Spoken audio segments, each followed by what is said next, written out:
egaa torbanii dhukkubbii kana keessa guyyoonni jiran hundumtuu moggaasa mataa isaanii qabu. Dabareedhaan haa ilaallu.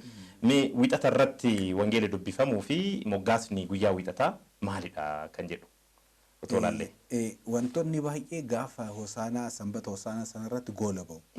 Kadhannaan inni dhumaallee achirratti goolabameet hamma gooftaa Yesuus Kiristoos du'aa ka'umsa isaa yaadannutti adeemsa sanaan deemama. Egaa torban dhukkubbii kana keessatti wantoonni raawwatamanii fi kan hin raawwataman ni jiru.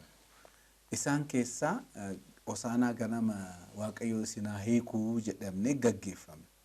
Sana booda hamma du'aa ka'umsa isaatitti Waaqayyo isin haa hiikuun sun hin jiru jechuudha. Ilmi namaa yaa'u hidhaa cubbuutiin bara kakuu durii hidhamuusaa agarsiisuudhaaf jechuudha. Isa yaadanna bara dukkanaa sana yaadanna. Karasitti seenta bakka. Amma hamaamaati yoo jettu sammuu keenya keessatti wanti gurraachi yookiin wanta itti keessa galtu wayii ni dhufa jechuudha. Atumtuu sammuu kee keessatti hin fudhatame. Yeroo baay'ee yoo san keessa jiraate taanaan hamaamaataan jedhu sun yoo dhufu atumtuu waan biraa keessa seente jechuudha. Jechuun jireenyuma duraan hin beekne keessa amma akka haaraatti sammuun kee ni amana jechuudha. Kanaaf kachi keessatti balleessa addaamiin wantoota nurra qaqqaban sana yaadachuudhaan karametti seenaa karaa yaada sana keessatti fudhatame jechuudha. Naachi keessatti beenyaan nuuf kaffalamuusaa baay'ee yaadatte jechuudha. Gooftaan Yesuus Kiristoos akka mana barumsaa akka barsiisa ortodoksii amantaa keenyatti kan nu fayyise du'a isaatii fi dhukkubbii isaatiin jedha. Kan nuti fayyine mataa isaatiin. Dhukkubbii numti mataa isaatiin fayyina keenyadha. Du'aa ka'umsi isaa akkuma jireenya nuu laate dhukkubbiin isaa sun immoo dhukkuba keenya nurraa balleessi jechuudha.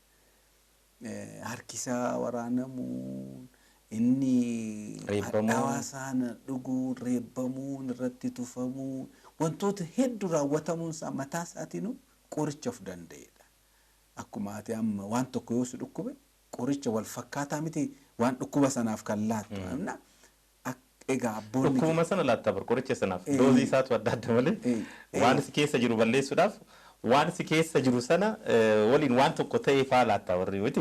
Inni yoo wanno talaallii yoo ta'e dhukkuba garuu dhukkuba si dhukkube sanaaf qoricha dhukkuba sana laallatu bowwoo mataatiif qoricha garaa ciniinnaa siin kennamu.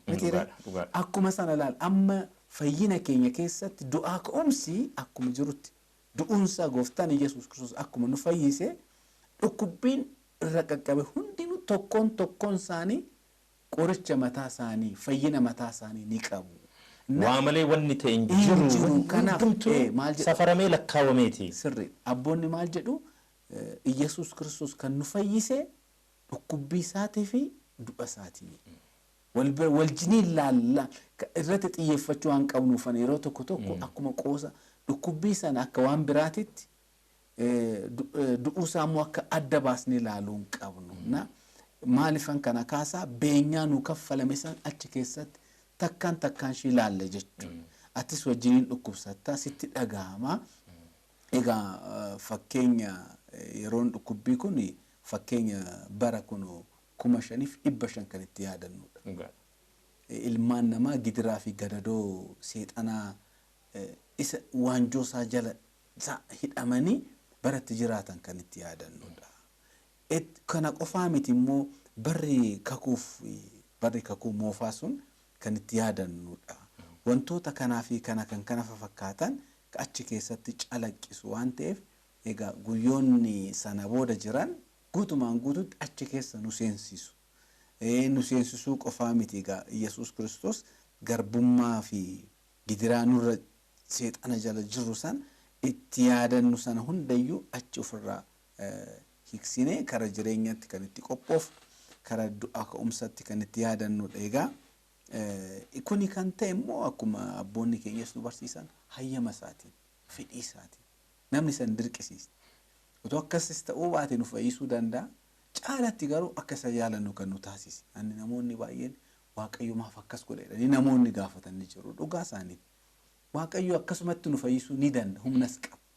Garuu akka irra caalatti jaalala isaanii isaaf qabnu sana akka jaalannu nu taasise malee akkas ta'uunsa waan nu miidhees hin jiru caalatti nutti siquusaa nu firoonfachuunsaa waaqayyo eenyummaa isaa akka nutti siqee hubannu nu taasise malee waaqayyo akkas hin taatu jennee safaruudhaaf sammuu keenya kamiin madaaluu dandeenya. Wanni akkasiis gaafa dhalootatti itti deebina. Ammaaf garuu torban kana keessatti baay'ee isaa oolmaa isaa itti yaadannaa baay'ee yeroo kanatti immoo baay'ee sagadnaa baay'ee kadhannaa baay'ee gaddinaa maaliifin gaddi keenya gadda waan miidhaa isarra qaqqabe dhukkubbii isarra qaqqabe sana keenya taasisuudhaaf malee bu'aa qabaatee miti isaaf waan fayyadu hin qabu ni boonya maaliifin torban kana keessa namoonni hedduun bu'aa dhugaa ba'uu qabu bu'aa jechuun ofiif mi gooftaa Yesuus Kiristoos boossee waan dabaltu garuu gadda nutti dhaga'amu inni guddaan hammeenyaaf gidiraa nuu jedhee fudhate akkuma jiru ta'e kan kootu tureeyyuu garuu ati naa baatte jechuudha. Ana laallataayyuu garuu si turre oolee wanni kun anaaf ta'uu qabaayyuu jennee akkuma sana egaa abbootiin tsoomii duratti tsoomuu caala sa'aatii isaa dheeressanii ni tsoomuu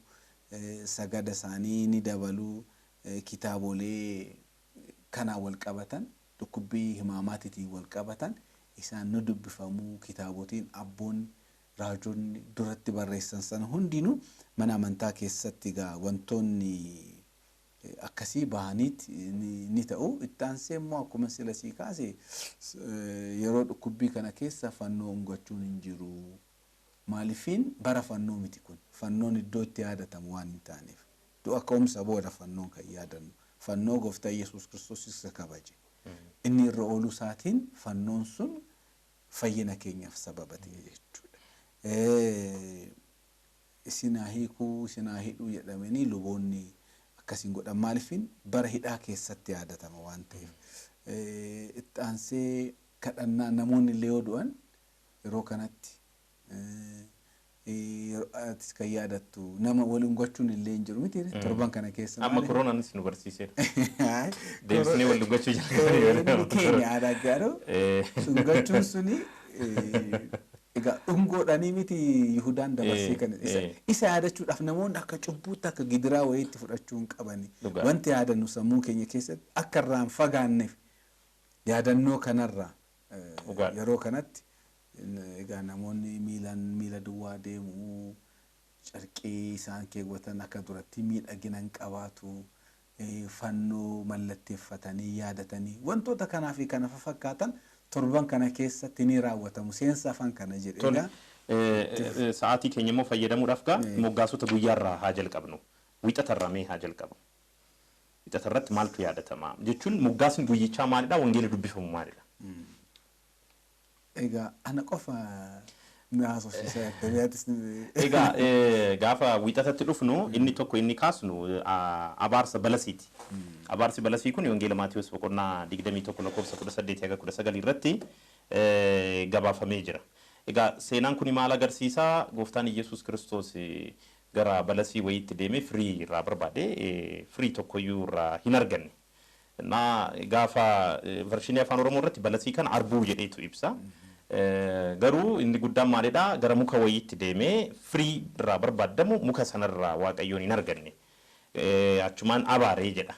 Abaarsuma kana yaadannaa jechuudha. Egaa balasiin abaaramte tuni uummata Israa'eliin fakkeeffamti. Manni Israa'el abboomiin kurnan kennamee fi raajini dubbatamee fi raajonni hedduun barsiisanii otoo jiranuu gooftaan Yesuus Kiristoos yommuu dhufutti firii gaabbiidhaaf ta'u hin buufanne.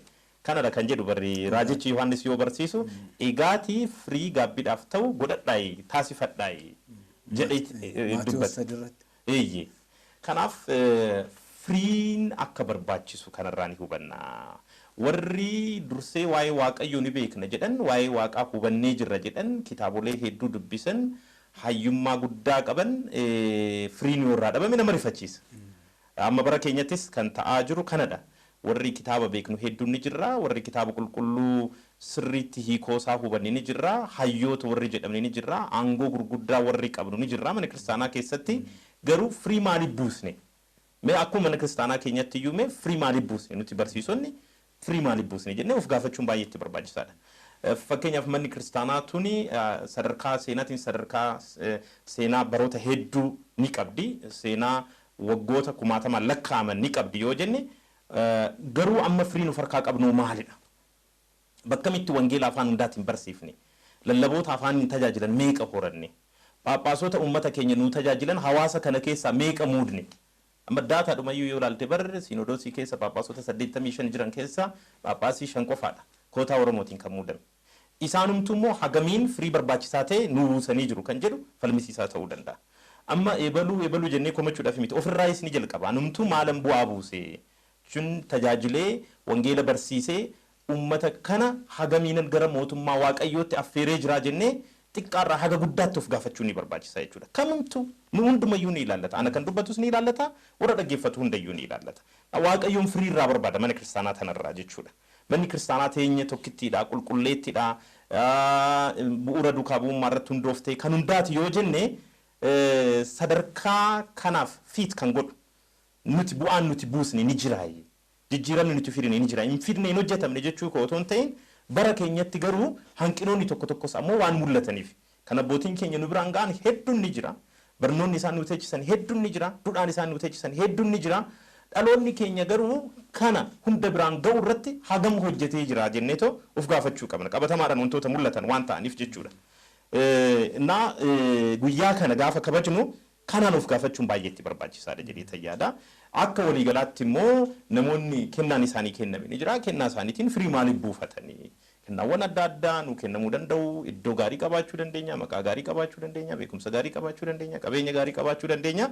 Firiin keenya yoo amma maqaa keenyatiin, amma taayitaa keenyatiin firiin keenya, amma turtii keenyatiin firiin keenya, amma barnoota keenyatiin, amma peepparoota dhiyeessiniin, joornaalota adda addaa irratti riisarchii adda addaa dhiyeessuu dandeenya, piroofeesara jedhamuu dandeenya, hayyuu baay'ee jabaa jedhamuu dandeenya.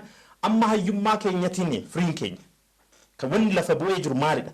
Dhaloonni itti fufaa jira, dhaloonni dhaalaa jira mana kiristaanaa kana. Dhaloonni dhugumatti dhaalaa jiraachuusaa kan agarsiiftu bar qabatamaadhaan barnoota mana kiristaanaa afaaniin otoo adda addummaa tokko iyyuu nuumiin hundumtuu akka beekuu fi akka itti fufu gaafa gochuu dandeesse bar. Aangoon lubummaa dhugumatti kennaa afuura qulqulluu ta'uunsaa akkuma eegametti ta'e kan waaqayyoon hayyameef ammoo aangoo lubummaa kanarraa otoo hin daangessin hundi kanaaf carraa akka argatu gochuudhaan. Kanaaf gama kanaan of ilaaluun ni barbaachisaa jechuudha. Wanni itti dabaltu yoo jiraate kaasuu dandeessaa ta'uu baannaan garuu gara guyyaa lammataatti ceenaa jechuudha. Guyyaa lammataatti ce'uu keenyan dura garuu ayyaanuma hoosaanaa guyyaadhuma hoosaanaa kana gooftaan Yesuus Kiristoos erga gara Yerusaalemitti seenee booda bu'uuran duratti dubbisaa tureeni garamitti seenee jedha gara mana qulqullummaatti seenee jedha. Lakkoofsa 12 irraa jalqabeetu jechuudha. Gara mana qulqullummaatti seenee Maatiyos 21 lakkoofsa 12 irraa eegalee ni arganna. Achi seenee warra achi keessatti daldalanii reebee baasee manni abbaa kootii mana kadhannaati malee mana daldalaa miti yookaan immoo holqa wanbadee holqa hattootaa ta'uun qabu jedheetu kan itti dubbate ni jira. Egaa kanarratti wanni dabaltoo jiraate yaada kee haa caqasuutu gara kibxataatti haaceen.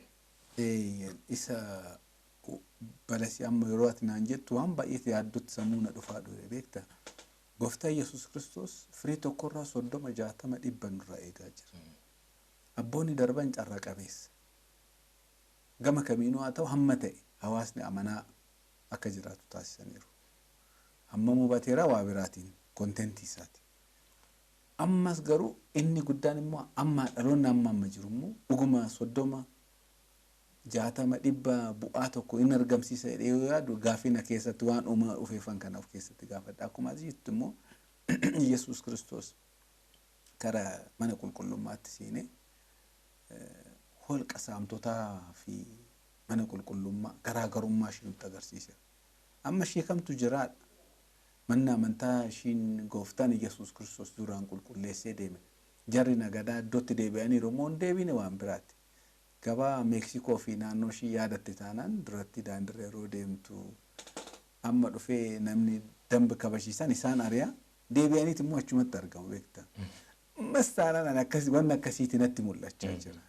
Mana amantaa keessatti manni qulqullummaa duraan qulqulloofte amma immoo namoonni holqa saamichaatiif faayidaa qofa giddu galeessa godhanii mana amantaa keessa gugguufanii jiru. Egaa manni qulqullummaa yeroo jennu manuma sagadaa sana qofaa miti. Anis atis waldaan keenya akkuma walii galas haala Nus dhuunfaa keenyan waldaan keenyas akkuma walii galaatti jechuudha. Inna akkasitti nu jalaa laaqamuu hin qabu. Isarraa immoo of eeguun nuyi. Ana of eeguu irratti ana gahee kooti kan keetis keeti kan waliinii keenya immoo nuyi itti aansee immoo mana amantaa takkittii sana iddoo tokkummaadhaan itti waaqessinu sana irrattis eegichi nurraa eegama. Inni guddaa kan tokko kan hin dabaluu danda'u balas waa'ee balas yeroo kaastu balas kun afaan irratti yeroo nyaattu siin quuqu keessa galee garuu si dhukkubsa. Gidiraan if hammeenya akkas kanatti fakkeeffamu. Balas kan jedhame sun hammeenya yeroo fudhattu yeroo gootu cubbuu wayii yeroo raawwattu sitti mi'aawuu danda'a bu'aan isaa garuu keessa galee garuu si dhukku. Ammaaf si gammachiisuu danda'a. Ammaaf waan gaarii sitti fakkaachuu danda'a. Wanti cubbuu raawwattu, wanti hammeenyaaf gidiraa saamichi, wanti godhamaa jiru amma yeroo sokkoon waan gurraaf illee sitti ulfaatu waa baay'eetu ta'aa jira. Ammaaf garuu hundinuu yeroo isaatti garuu Waaqayyo deebii laataaf. Egaa nuufis hin ta'u dhukkubbii malee bu'aan qabu. Nama saamtee hiyyeessa irraa boochistee fudhattee waan ta'e goote mee maalirraa goota? Uumaaf ati kan nyaattu biddeena takka yoo deemte makiinaa tokkoon yoo jiraate mana tokko kanaan ala waan hin barbaade irratti dabaluu dandeessa garuu kan kee waan hin taane kee maal sii godha? Ammas taanaan ani yeroo baay'ee wantoonni yaadachuu of to'achuu qabnu waan kiyya jedhamee kan koo kan hin taane maqaatu kiyya kan kooti miti garuu akkas keessaa bahuu qabna kan keenya qofa kan itti fayyadamu kan keenya taasisni irratti ajajnu kan nu wajjin hin jiraatu ta'uu qaba. Na waan akkasii waa'ee balasii sana yoo kaasnu cubbuudhaan balasiin sun cubbuudhaan ni fakkeeffamte akkuma ati kaaste mana Israa'eliin jiraatu Israa'elootaan ni fakkeeffamu. Israa'eloonni egaa akkuma balasiitti akkuma jedhame haqanii arrabse amma kun yeroo addunyaan kun darbuudhaaf dhuftu waggaa 50 dura miti amma isaan kan akka biyyaatittuu of moggaasanii jiraachaa jiru. Na egaa balasiin sun isaaniin fakkeeffamaati. Hojii gaariin qabaanne taanaan arrabsamteerta. Kanaaf hojii taaseennu walaa dammaqsinu wajabaannudha. Gaariidha. Gara kibxataatti haa ceenu. Kibxanni egaa guyyaa barnootaa fi guyyaa gaafii jedhamuudhaan beekama. Guyyaan kun guyyaa gooftaan Iyyasuus Kiristoos barnoota dheeraa barsiisuusaa itti yaadannudha. Ammas wangeeluma Maatiyos boqonnaa 21 lakkoofsa 23 kaasuu barbaada. Maal jedhaniitu gaafatu yoo barnoota kana barsiisu gooftaan Iyyasuus Kiristoos aangoo maaliitiin kana raawwattaa jedhuun warri barreessitooti fi fariisonni jechuudha.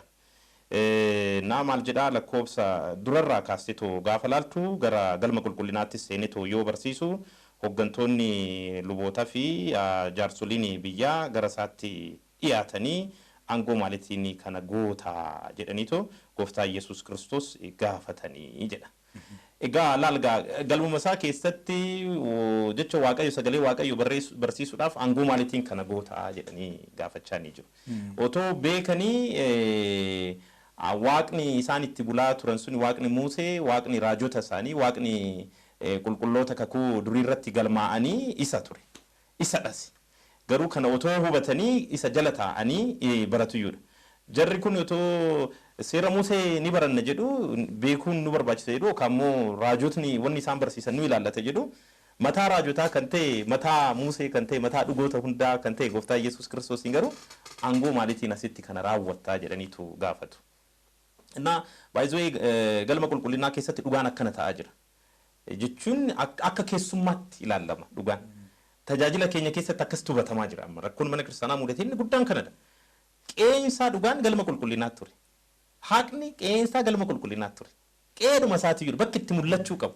Bakki itti sirriitti bareedee kunuunfame gatiin isaa kanfalame wareegamummaa aarsaa barbaachisaa ta'e kanfalamee fi bakki itti siidaa onnee keenyaa ta'eetu mul'achuu qabu.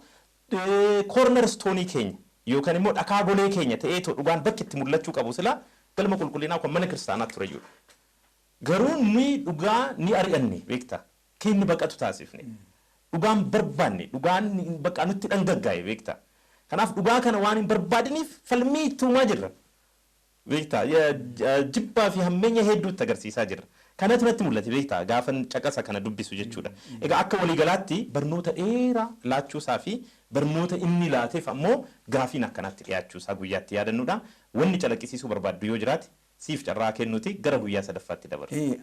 Ani gaafii kanarratti namni aangoo gaafatate beektaa. Wanti aangoo kun dhuman qabu. Aangoo maaliitiin sii galte amma jarri kun jara aangeffamee aangoorra taa'udha. Nu gatan tarsaayii nu kuffisaayii jedhaniit yaaddootti ta'e malee waan inni gochaa jiru sana fudhachaa hin jiran. Inni raajii adda addaa raawwateera dhukkubsattoota fayyisee isaaniif fayyina laatee barumsa isaan barsiisee kana hunda dhiisanii gaafin isaanii aangoodha. Sii galte waa'ee isaan namni waan rakkate sana yaada beektaa. Kanaaf amma mana qulqullummaa keessattis fayyina otoo hin ta'in aangoo. Kara misiraat kara maalini wada mangist kara mootummaatti yeroo dhuftu quuqama hawaasaa otoo hin ta'in aangoo. Kana ta'ee aangoon tun rakkoo mataa ishii qabdi. Jarri gaafatan kun aangoo sana laala. Otoriitii gaafachaa jiru. Jedha ammas taanaan hawaasa tajaajiluudhaaf muudama hawaasaa qabate public servant yoo taate taanaan ati tajaajila uummataati. Luba soo taate tajaajila uummataati sii galte lachuu kana dagachuun qabani gaafa teessoo mootummaarras kan jiru teessoo mana waaqayyoo keessatti kan jiru gaafa kana dagate dubbiin badaa adeemti. Kanaaf akkuma ati jette san mana qulqullummaa keessatti waa'ee gaafii aangoo toon ta'in isaan anaangeeffaman hundinuu tajaajila uummataatiif ta'uusaa yaadachuu qabu. Jarri kan gaafatan rakkoo isaanii gaafatatas. Gaafii waan gaarii kaaste qabxii gaarii kaaste lakkoofsa 42 irratti maal jedha seetu wangeeluma Maatiyoos boqonnaa 21 irratti jechuudha. Iyesuusis akkana isaaniin jedhee jedha. Dhakaanii warri ijaartuu tuffatte inni dhakaa golee cornerstone የማዕዘን ድንጋይ isa jedhu mataa dhakaa golee ta'e kunis gooftarraa ta'e ijoota keenyaafis dinqiidha kan jedhu kitaabarraan dubbisne jedheetu isaan gaafata. Al tokko tokko ibaluun beekumsa maalii qaba, ibaluun aangoo maalii qaba, ibaluun eenyudha inni kan jenneetoo nuti tuffanne inni akka waaqatti kun akkuma harreen tuffatamte suni kabajamte jennee hosaan irratti haasofne inni akka waaqatti iddoo guddaa qabaachuu danda'a ta'a. Waan tuffanne hundi ija fooniitiin ilaallee yoo nu biratti seera Musee baratu waan hin arginiif yookaan garee keenya keessatti dhufeetoo walgahii keenya keessatti yoo hirmaatu waan hin arginiif qofa inni eenyudha jenneetoo kan balaaleffannu yoo jiraate tarii dogoggorree jirra. Gooftaan Iyesuus Kiristoosis bar ilaagaa dhakaa golee ijaartuun tuffatte kan jechaa jiru bar ofii isaatiin bar inni bar dhakaa golee bitaa fi mirga wal quunnamsiisu ta'ee bar inni bar dhakaa golee hundayyuu tokkoomsu godhe. Amma kutaa kana keessatti gaafa laaltu dhakaan golee mana kana karaa kanaa fi karaa sanaan kan jiru tokko godhee jira. Asiinis akkasumatti karaa lamaan tokko godhee jira mana kana jechuudha. Akkasitti ilma namaa tokkoomse. Warra akkanatti waan gaarii hojjetan kana hafuurri xuraa'aan isaan gufachiisuu waan barbaaduuf maqaa adda addaa itti dhooba. Gaafii adda addaa falmii adda addaatti dhiyeessa. Karaatti akka gatatu gochuudhaafi. Ni beeka bara hafuurri xuraa'aan inni humna akka qabu inni aangoo akka qabu ni beeka. Miti waaqa jedheefiyyuu ragaa ba'eefii jira miti gooftaa Iyesuus Kiristoosiif jechuudha. Kana waan beekuuf kana hammeenya kana sammuu Fariisotaa sammuu barreessitootaa keessatti uumetu akka isaan falman taasisaa jira. Kanaaf wanni nuti tuffannu hin jiru. Wanni nuti gadi qicnu hin jiru. Inumaayyuu sagalee waaqayyoodhaaf kabaja laannee sirnaan keessummeessuu sirnaan simachuu wanna qabnu yoo ofirraa fageessine jijjiirama dhufuu qabu waan mana kiristaanaa keessatti hojjetamuu qabu dhiibaa akka jirrutti hubachuun ni barbaachisaa jedhee tayyaadha. Dirqama. Isarratti dhumarra guyyaan kun akkuma jetti guyyaan kibxataa yookiin immoo lammaffoo jennee yaannu kuni guyyaa gaaffii deebiitii gaafa guyyaa barumsaati yoo jennu sirnaan gaafatamnee deebii argachuu qabna waliin mari'achuu qabna. Guyyaa abboonni keenya kan nuu kennan yaadannoon kunis inni kan biraa garuu guyyaa barumsaati. Barumsaaf manni amantaa iddoo laachuu qabdi. Hawaasni barate nama rakkisu. Namni barate taanaan dhugaa biraa qaqqaba. Isaaniifis hin salphata beekta. Amma waa biraatiin uummata burjaajessuu mannaan barumsaan gaafa gabbisaa deemtu namni barate namatti ulfaatu.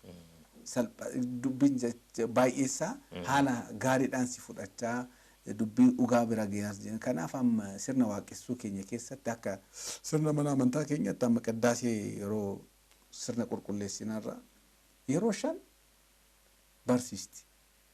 Qiddaasee tokkorra dhaabattee yeroo 5 garuu sii dubbifama wangeelli jechuudha. Amma garuu yeroo uftee daqiiqaa muraasa qofa narraa baatuudhaan ta'uun qabu yeroo barumsaa gadi qabnee barachuu qabu sirriitti kennuufii qabdi ijoollee ishiitiif kaname ilmooloo hoolota koo tiksi ilmooloo ilmayyuun kee bobbaasi maal jedhee kan moggaafame sun tiksuun inni guddaan kana laachuudhaaf malee waa biraatiin hawaasa ijoolleetii guddisuu qabdi jedhee yaada. Egaa sirnaawuu qabadha nama kana barnoota kennuu qofa otoo hin ta'in barnootichi safaramuu qaba jechuun dhugumatti kenname moo hin kennamne kan jedhu madaalamuu qaba saayintifik haala ta'een jechuudha. Kaarikulamiin ni barbaachisa afaan Oromootiin. Koorsiiwwan adda addaa sirnaan kennamuu qabu. Daa'immaniif maaltu kennama? Dargaggeessaaf maaltu kennama? Warra gurguddaatiif maaltu kennama?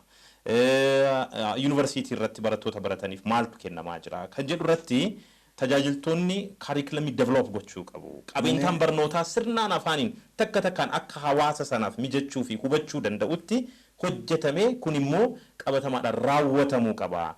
Malee lallabuma xixiqqoodhaan tajaajillee jirra barnoonni kennamee jira jechuu hin qabnu. Naannoo keenyatti barattoonni sanbataa akkaataa kanaan yaaduu qabu. Barattoonni sanbataa magaalaa irras jiran baadiyyaa irras jiran walitti dhufnee faarfannoo faarfachuun galateeffachuun gaarii ta'ee garuu kuni qofti gahaan ta'u. Walitti dhufnee lallaba xixiqqoo barachuunis gaarii ta'e kuni qofti gahaan ta'u. Sistemaatik haala ta'een jijjiiramicha haala safaruu fi madaaluun danda'amuun fi namootni kana keessa darban kana hubataniiru amma immoo kanatu isaan barbaachisa jennee bifa itti yaaduu dandeenyuun barnoonni kennamuu qaba. Filoorii qabaachuu qaba. Oorderiis qabaachuu qaba bara. Awwa lallabaan tokko dhufu anuma isatti tole kaasa malee barattoonni sun sadarkaa maaliitirra jiru kan jedhullee addaan baasuudhaaf mijataa miti. Maaliif hawaasni lallabaaf dhiyaatu diversifiedidha. Sadarkaan hubannoo isaas adda adda ta'a. Kana qofaadhaan ammoo hawaasa bilchaate wangeela beeku rakkoo barasaa ammoo furmaataa furaa laatee tokko qolachuu danda'u uumuun hin danda'amu jedhee yaada. Naasirriidha kanatti jettee jechuudha fani. Narraa baatu ta'uun qabu. Eeyyee. Gara roobitti otoo dhufne egaa kabajamtoota hordoftoota qophii keenya mariin keenya kutaa lammaffaa waa'ee ayyaana hoosaanaa akkasumas torban dhukkubbii irratti adeemsifne kana fakkaata mariin keenya kutaa lammaffaa. Kanumaan xumuramaa dhumarratti walaloo qopheessine dhaggeeffattu turtii gaarii isiniif haa ta'u qophiin keenya kutaan sadaffaa immoo sagantaa taanutti kan isiniif dhiyaatu ta'a.